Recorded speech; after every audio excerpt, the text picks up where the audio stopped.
Go for it. So, yes, my name is David Postlethwaite. I work for a company called Banking Circle, financial services company based in Denmark, Copenhagen. I've been working as a SQL Server DBA for well over 10 years, and now in my company I do DBA work. I'm an Azure admin, cloud admin, DevOps, Power BI admin, just about anything they can throw at me, I seem to have to do.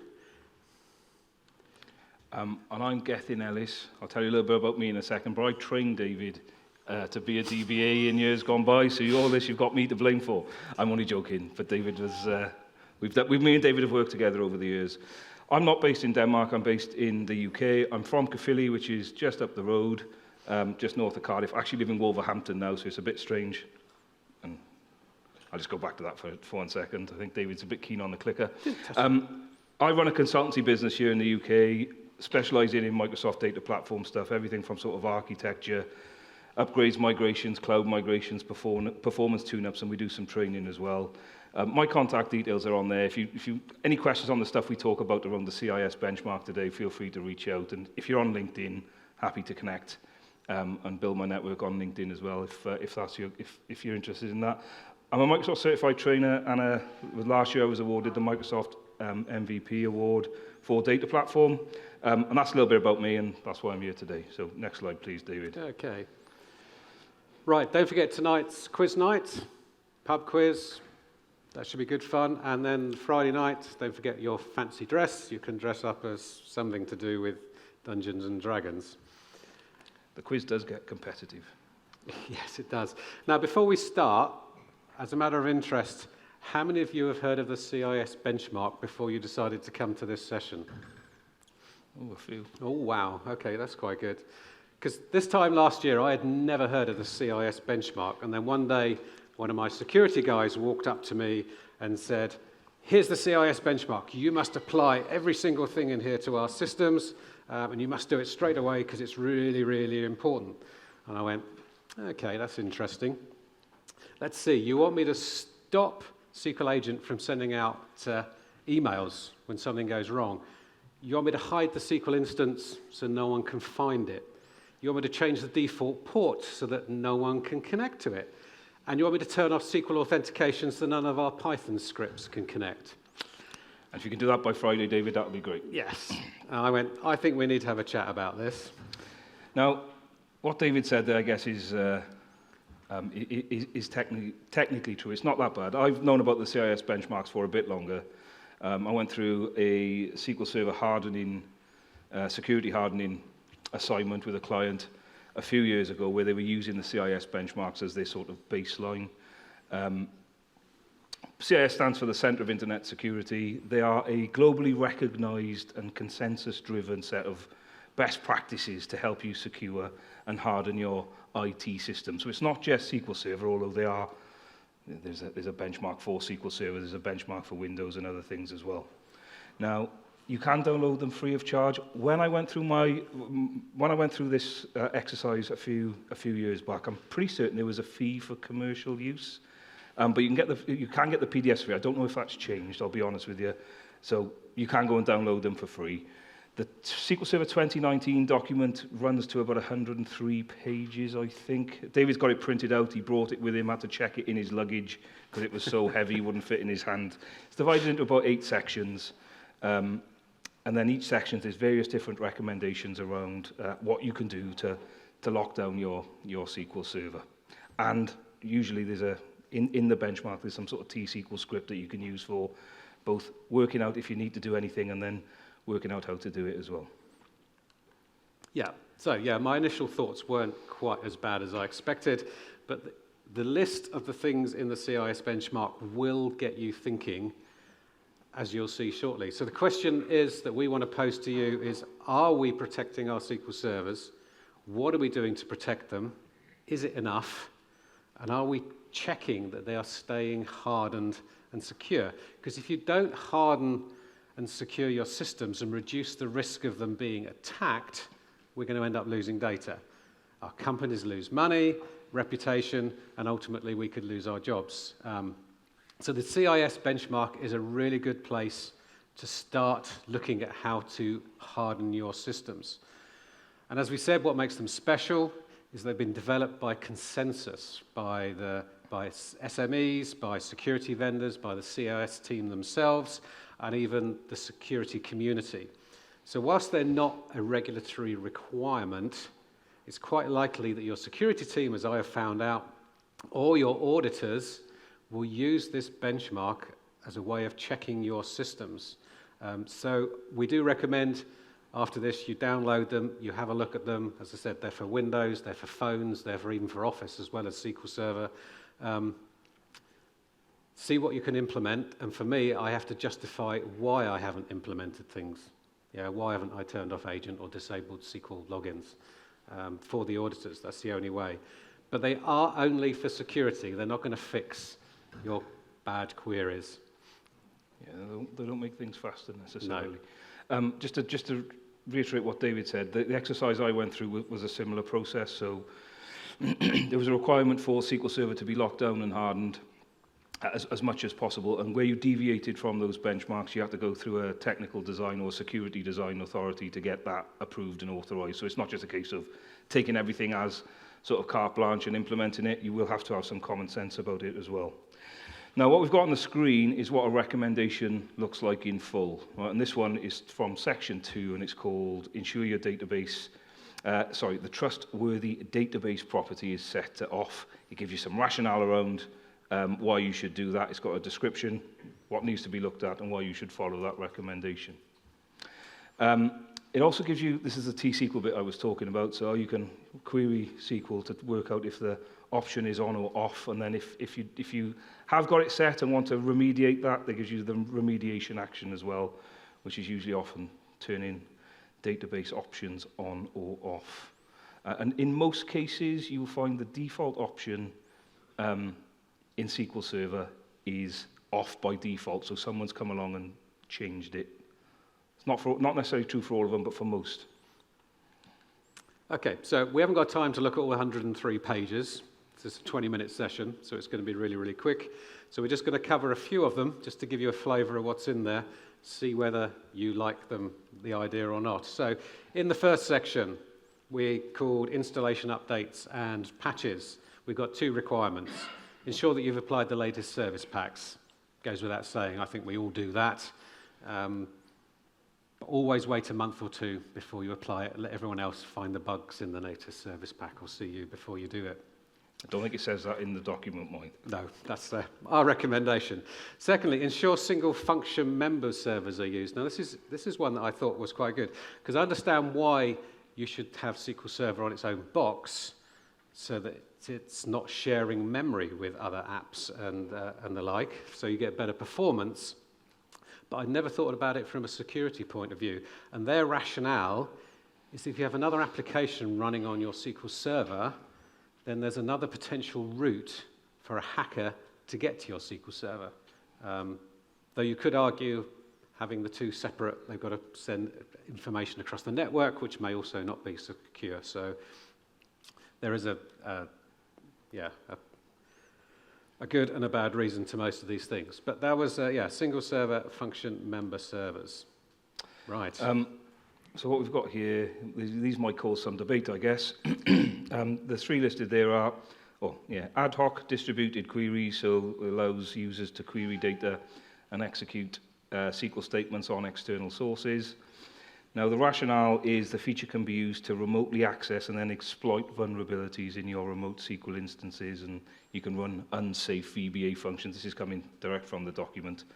Now, David and I happen to agree with this. If you run remote queries, then turn it off, or turn it on at the start of your procedure and turn it off at the end, and perhaps don't leave it open and on all the time. The Mail XP is the Mail XP is the next one. So sending emails. The rationale here is someone could exploit that mail server, act as a spam agent or bot, sending stuff to third parties. Personally, unless you've got a monitoring system that will do this for you and is not relying on the mail in SQL Server, I'd rather know when certain jobs have failed, and I'd rather get an email. So that might be one I'd take to my security design authority and ask if I could leave it turned on, or we'll never know if the databases have been backed up or not. And one that's been removed in, I think it's in the 2019 version, is XP Command Shell. That was in there, but it's not included anymore, is it? I don't think. This is probably one of the most risky settings where you can run operating system commands from SQL. Could be used for all sorts of nastiness. But it was deprecated in the 2019 version. Which was a bit CIS strange, given how important not having XP Command Shell on is. But there we go. Okay, moving on, some more for the surface area reduction. So turn off remote admin connections. So the DAC, Dedicated Administrator Connection, if you haven't heard of it, allows you to connect to a SQL Server or a SQL instance that isn't responding, such as when a query's grabbed 100% CPU and you can't get on to kill it. So, but it's a high-level connection with many, many privileges, which is why the recommendation is to disable it from a remote device. But then you can only get onto the box by RDPing to load Management Studio to find your query, which is running slowly. And the server is obviously running 100%, so you can't RDP. You can't get Management Studio, so therefore you can't kill your query, which is causing the problem. So turning it off isn't such a good idea.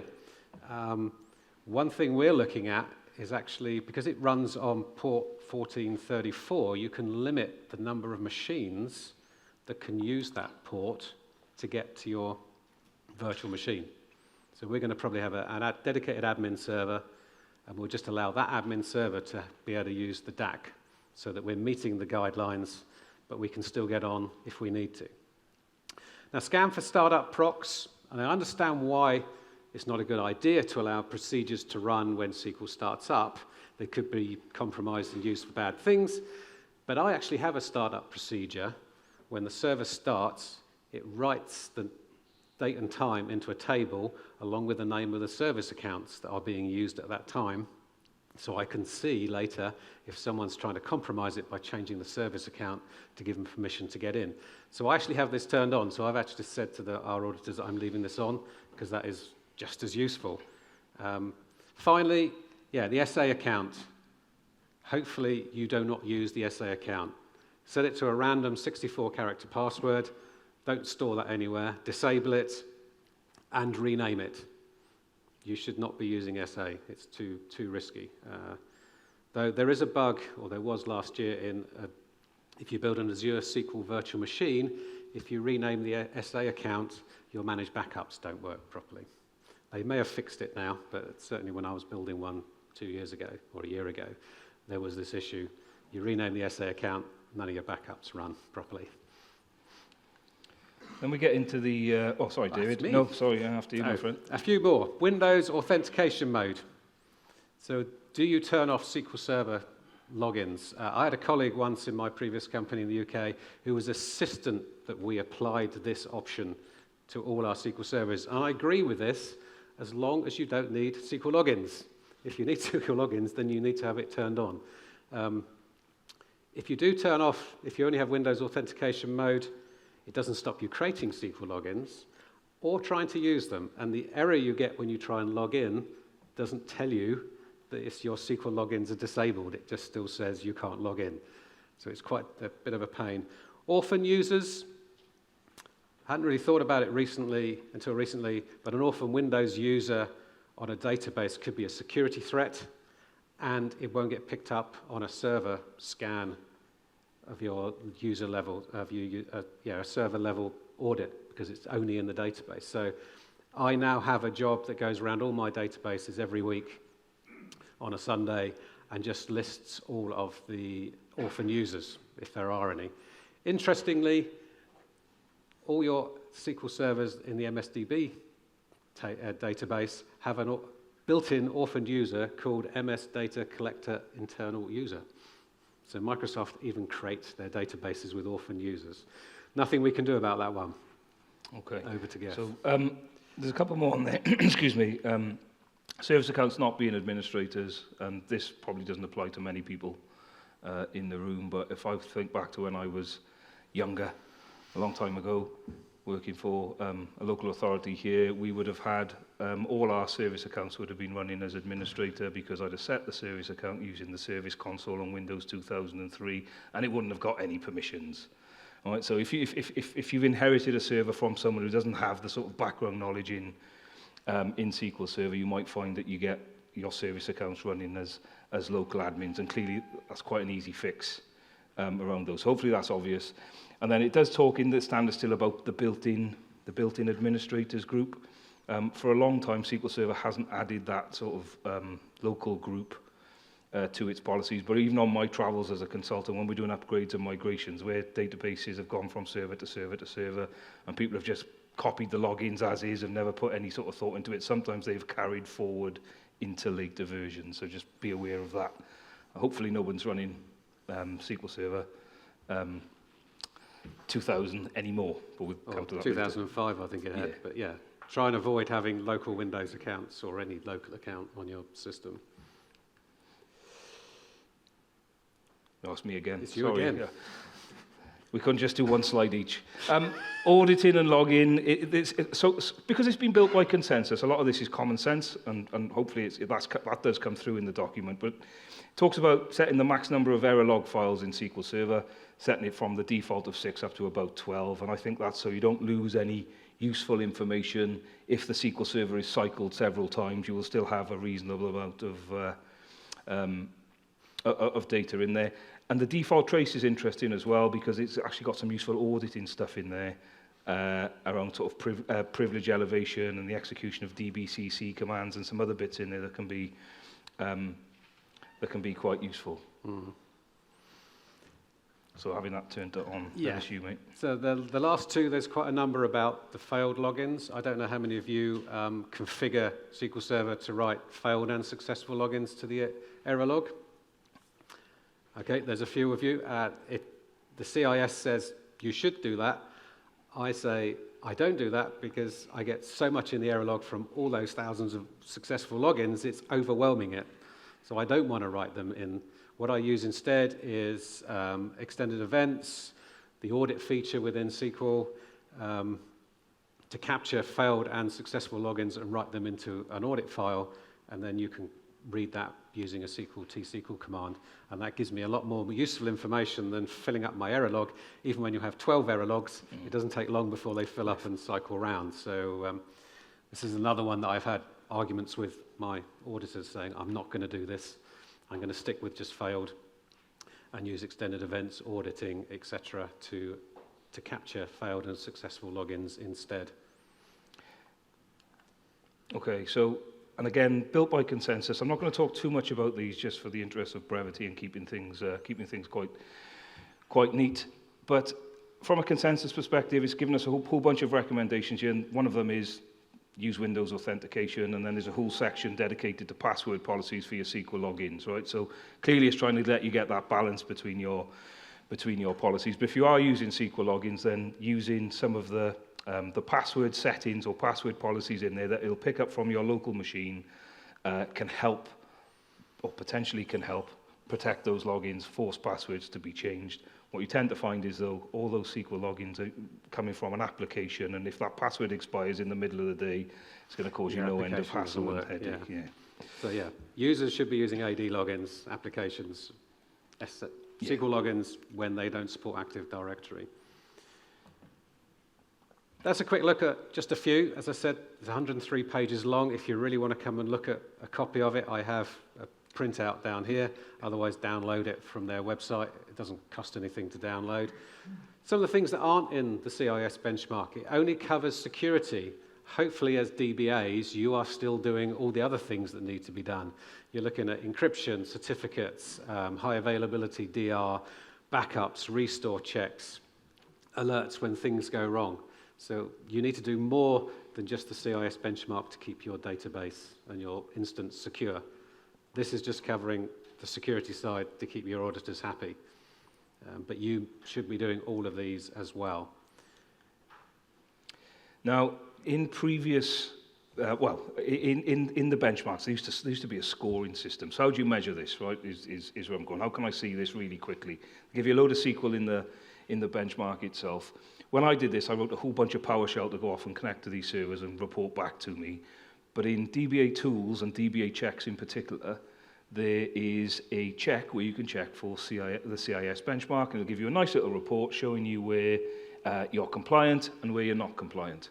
And you can run that against a whole list of servers and get that report back in quick time. And it then creates a nice Power BI report. Yes, sorry, yeah. And which you can then export to Excel to send to your auditors. It's completely configurable, so you can choose which ones you want it to look at. The URL is on there. You can download it. It works. Even I managed to get it to work, so it must be easy. And if you want to know a little bit more about this, Tracy, I think she's got a talk Saturday. I think she might be talking on CIS She's a again. big contributor to the DBA tools modules there. Okay, time is up. That's your 20 minutes. Thank you for listening. If you have any questions, come and chat to us. We'll do it outside so the next speaker can get on there. And guys, can you leave us some feedback, please? If you want to leave positive feedback, please use that. If you want to use negative feedback, wait for the next guy to come on and we'll share his QR code instead. But thank you very much for listening. Guys. Thank you. I hope it's been useful.